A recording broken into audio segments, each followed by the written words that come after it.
നമസ്കാരം. ചരിത്രം ഇവിടെ തുടങ്ങിയതാണ്. ചരിത്രം ഇവിടെ ജനിച്ചതാണ്. അതെ, ഒരു പുണ്യ ആത്മാവിൻ്റെ ജന്മസ്ഥലമാണ് നമ്മൾ നിൽക്കുന്ന സ്ഥലം. കേരളത്തിൻ്റെ നവോത്ഥാന നായകന്മാരിൽ ഒരാൾ, ഏവരും സമം എന്ന് പറഞ്ഞ ഒരു ഗുരു, സമത്വത്തിനെ വാക്കുകൊണ്ടും മാത്രമല്ല ജീവിതം കൊണ്ടും മറ്റവർക്ക് കാണിച്ചു കൊടുത്ത ഒരു മഹത്തായ ആത്മാവ്, ഒരു പുണ്യാത്മാവിൻ്റെ ജന്മസ്ഥലമാണിത്. Hi, hello, welcome to common sense Bharatiyan. ഞാൻ സുന്ദർ രാമലക്ഷ്മണൻ. നമ്മളിപ്പോൾ ഇരിക്കുന്നത് ചെമ്പഴന്തിയിലെ ശ്രീനാരായണ ഗുരുവിൻ്റെ ജന്മസ്ഥലത്താണ്. വരിക.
ഈ കോവിഡിൻ്റെ കാലഘട്ടത്ത് മനസ്സമാധാനം എന്നത് വളരെ പ്രാധാന്യമായിട്ടുള്ളതാണ്.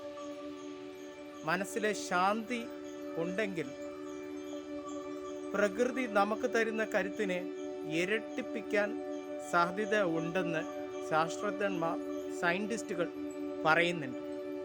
അപ്പോൾ ഇങ്ങനത്തെ ഗുരുക്കളുടെ ജന്മസ്ഥലങ്ങളാണ് ഒരു ആത്മശാന്തിക്ക് വിത്തിടുന്നത്.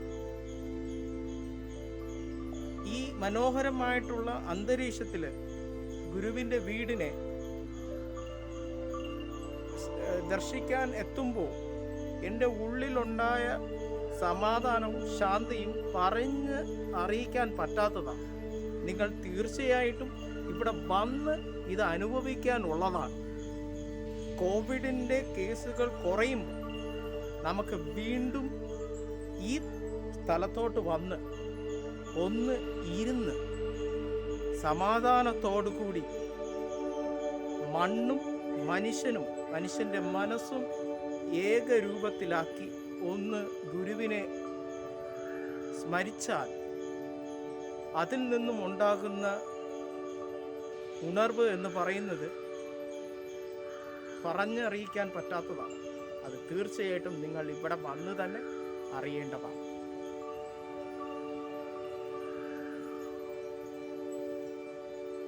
ഇവിടെ ഒന്ന് വന്നു കഴിഞ്ഞാൽ ഇവിടെ നിന്ന് ഇറങ്ങാൻ ഇത്തിരി ബുദ്ധിമുട്ടാവും. കാരണം ഇറങ്ങാൻ മനസ്സ് വരുന്നില്ല.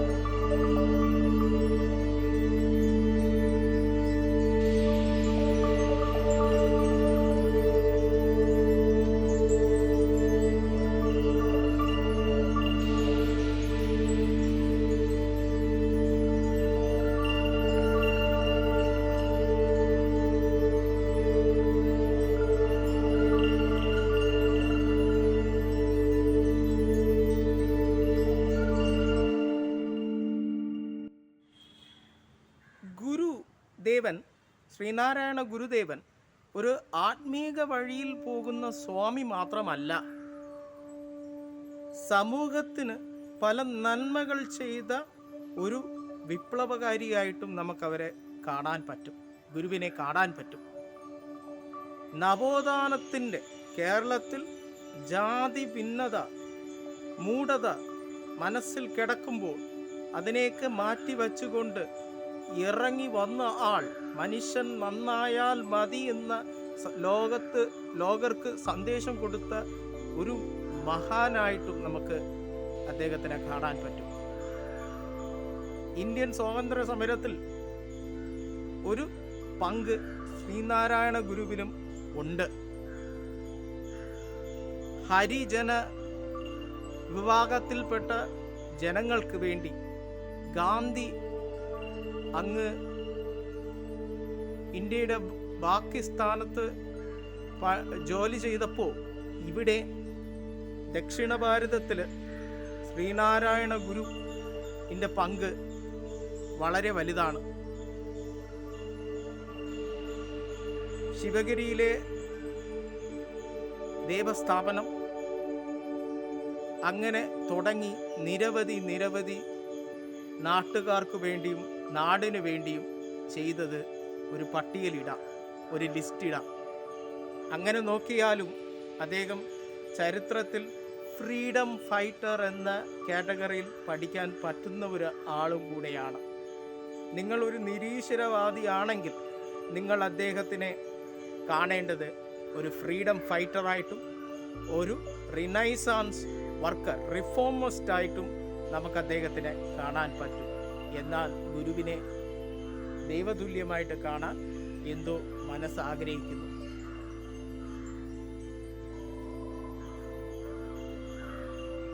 അധികം വാക്കുകളും ഇവിടെ നിന്ന് ഉപയോഗിക്കാൻ പറ്റുന്നില്ല എന്നതാണ് സത്യം. സമാധാനം ആയിട്ടുള്ള ഒരു മനസ്സ് ഇവിടെ വന്നാൽ ലഭ്യമാണ്.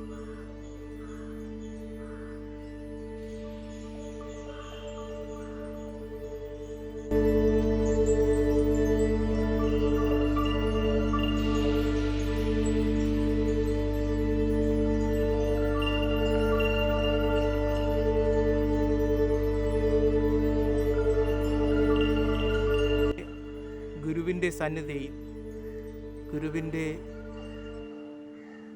ജന്മ വീടായ ചെമ്പഴന്തിയിലെ ഈ നിലത്തിലിരിക്കുമ്പോൾ അധികം വാക്കുകളോ അധികം അലങ്കാരപ്പെടുത്തുന്ന വർണ്ണനകളോ മനസ്സിൽ തോന്നുന്നില്ല. മറിച്ച് ശാന്തതയും സമാധാനവുമാണ് തോന്നുന്നത്. സത്യം പറയാമാണെങ്കിൽ എനിക്കിപ്പോൾ ഏത് വാക്ക് എവിടെ ഉപയോഗിക്കണമെന്നും അറിയുന്നില്ല. അത്രയും മനസ്സ് താന്നു കിടക്കുന്ന, സമാധാനത്തിലൂടെ പോകുന്ന ഒരു നിലയാണിത്. തീർച്ചയായിട്ടും ഇവിടെ വന്ന് ഒന്ന് മൗനം പൂണ്ടിരിക്കുകയാണെങ്കിൽ മനസ്സിലെ വേദനകളും യാതനകളും ഒന്നു തന്നെ മറന്നു പോകും. സത്യം, പരമ സത്യം.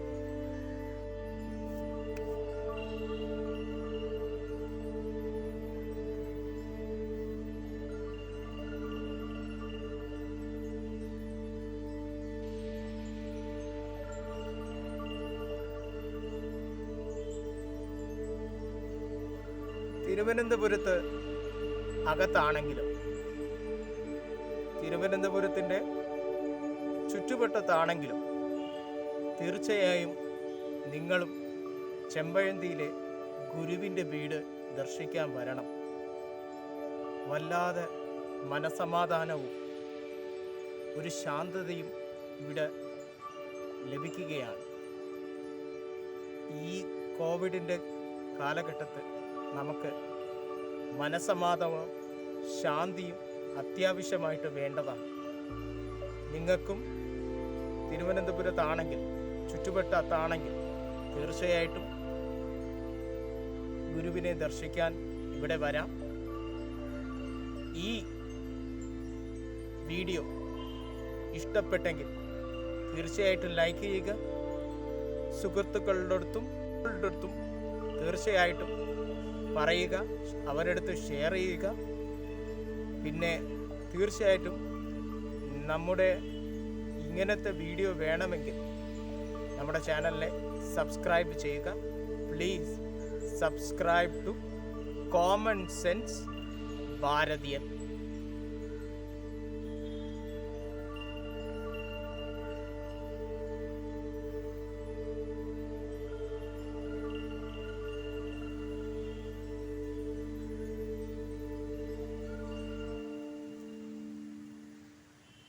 Bye.